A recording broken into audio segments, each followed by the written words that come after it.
Hello and welcome to today's message from Sabden Baptist Church.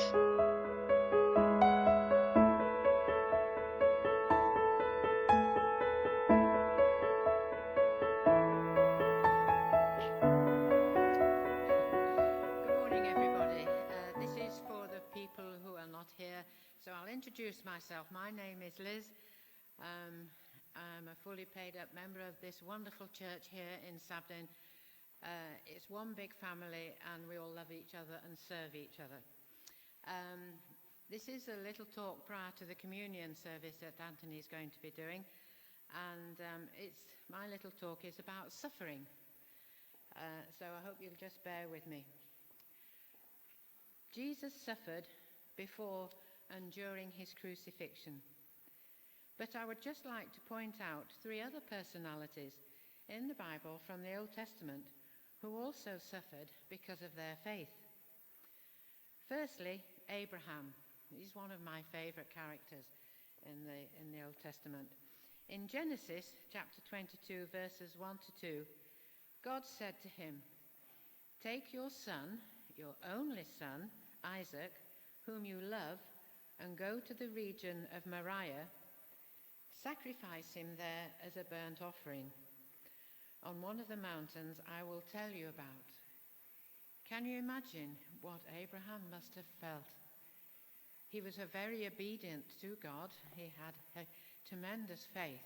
But to go and sacrifice your own beloved son must have been absolutely horrendous.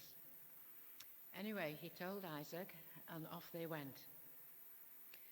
And you all know the story, that in the end Isaac was not sacrificed. God provided the appropriate lamb, and so in the end it had a happy ending. Secondly, we have Moses. In Hebrews it is said, "By faith Moses, when he was grown up, refused to be known as the son of Pharaoh's daughter. He chose to be ill-treated along with the people of God rather than enjoy the pleasures of sin for a short time.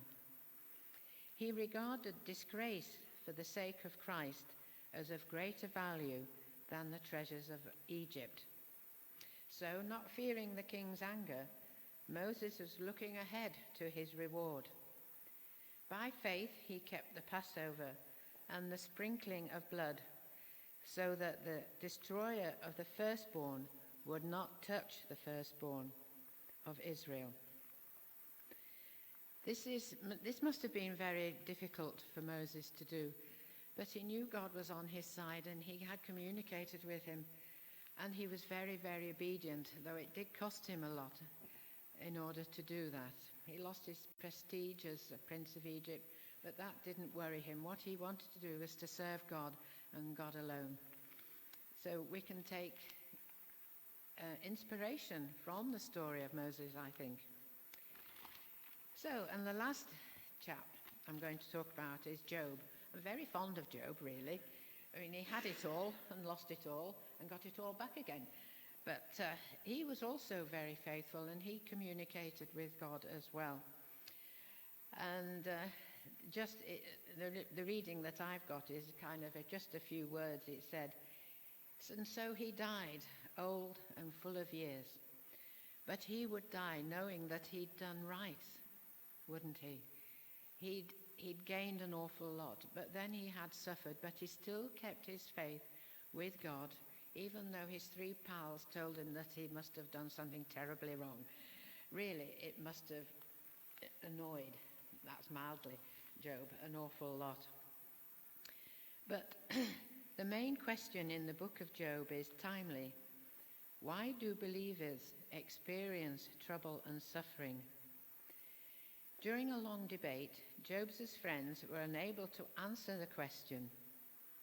Job's friends made a huge mistake for which God rebuked them eventually. They had assumed that trouble comes only because people sin. Today, people still make this mistake. They forget, and we all forget at times, I think, that God is in control of our world. I was quite comforted when I actually wrote those words, because even though the world is in a bit of a pickle at the moment, and we all have our own troubles, but God is there holding our hands and keeping us safe. But bad things do happen because we do live in a fallen world where believers and unbelievers are hit by the consequences of sin. So, next time we face trials and dilemmas, please see them as an opportunity to turn to God for strength. And he only desires to show his love and compassion to us. I know there's a lot of people can't feel when they're in trouble, kind of hide behind that trouble, and they don't stretch out their hands and ask for help. If only they would do that, they would feel God's peace descending upon them. If they just opened their hearts and said, threw everything at the wall, not literally, but throw everything at the wall. I was once told by my trainee, my trainer, if you do feel trouble, just get an egg, throw it at the wall and ask for help. But I haven't done that yet. Anyway, so we should trust in him in our pain, trust in him when we're confused, and trust him when we suffer. And then we will win the victory. And it's wonderful to know that we can never, ever be separated from God's love. I have a little book here on suffering. So if anybody wants to borrow it, you're more than welcome. As we suffer, we need to look and see and grasp how our Father is loving us through the suffering. This will undo the confusion and bitterness of suffering, even if it doesn't undo the pain. But as we see that suffering means our Father is close to us, and not that he's distant, then we do not lean further into suffering. Rather, we lean further into God. I think that's a wonderful sentiment. The name of the Lord is a fortified tower. The righteous run to it and are safe. That reading comes from Proverbs. Suffering is a blessing to us because it drives us into the arms of God, whose kind embrace is felt in the pain, and whose love is stronger than death. In his arms we pray for his Spirit to fill us, and we pray to know Christ and enjoy him. One of our relatives is suffering at the moment. He's just decided that there is a God, but he's suffering as a consequence. But he's learned to hold God, and he knows that God has him in the palm of his hand. And that's a great comfort and a joy to Anthony and myself. So there we are. Thank you very much.